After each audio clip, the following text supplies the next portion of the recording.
In this video we share Pope Benedict XVI's farewell address and final appearance. On the stroke of 8 p.m. on Thursday, February 28, 2013, as bells chimed and pilgrims stifled sobs, the Swiss guards who had been standing outside the apostolic palace of Castel Gandolfo retreated inside, their duty done. The man they had come to protect, 3 hours before, was no longer eligible for their care. In spectacular style through cloudless skies, he had arrived a pope. But he was now, in his own words, simply a pilgrim. Benedict XVI, the conservative whose most revolutionary act in 8 years of papacy was arguably the way in which he left it, was now the emeritus pope, as fallible as any other. With no funeral and no mourning, the Holy See had become sede vacante. In his final appearance as head of the Roman Catholic Church, the 264th successor of St. Peter greeted crowds of locals and pilgrims in this small hilltop town where, for 400 years, popes have been coming to spend their summers. He had left the Vatican City at 5 p.m., walking with a cane and bringing tears to the eyes of his entourage. 30 minutes later, after a helicopter ride that swept him over the finest sights of Rome, he emerged onto the balcony of Castel Gandolfo's apostolic palace to a roar from the people who had been waiting for him for hours. "Dear friends," he began, to huge cries and applause. "You know this day is different for me than the preceding ones. I am no longer the supreme pontiff of the Catholic Church, or I will be until 8 o'clock this evening, and then no more," he said. "I am simply a pilgrim beginning the last leg of his pilgrimage on this earth.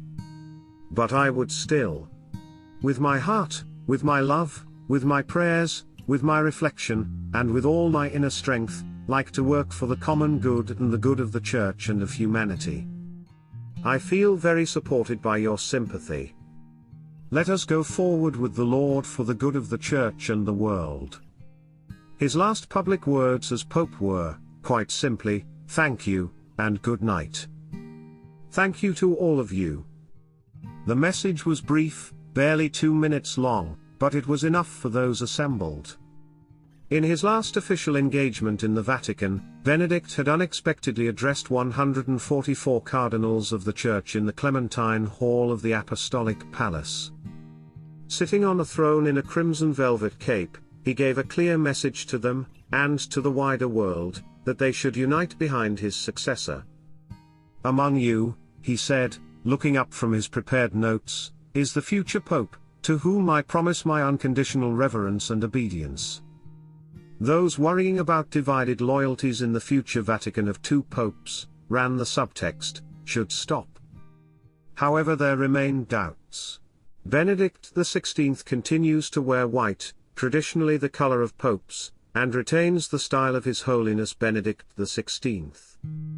After 2 months spent in the papal villas at Castel Gandolfo, he returned to the Vatican and moved into a former convent that has been restored just for him. He insisted he was withdrawing into prayer and may remain hidden from the world. For the cardinals amassed in the palace, who lined up, one by one, to share a personal moment with Benedict and to kiss his fisherman's ring, there was another clear line of thought in the valedictory speech. "May the College of Cardinals work like an orchestra," said the outgoing pontiff, pointedly, "where diversity, an expression of the universal Church, always works towards a higher and harmonious agreement."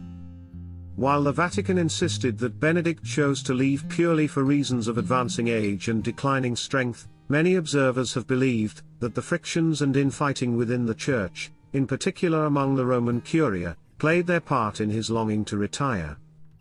Thank you for supporting my channel. May God bless you and keep you. Our Lady, Queen of Peace, pray for us.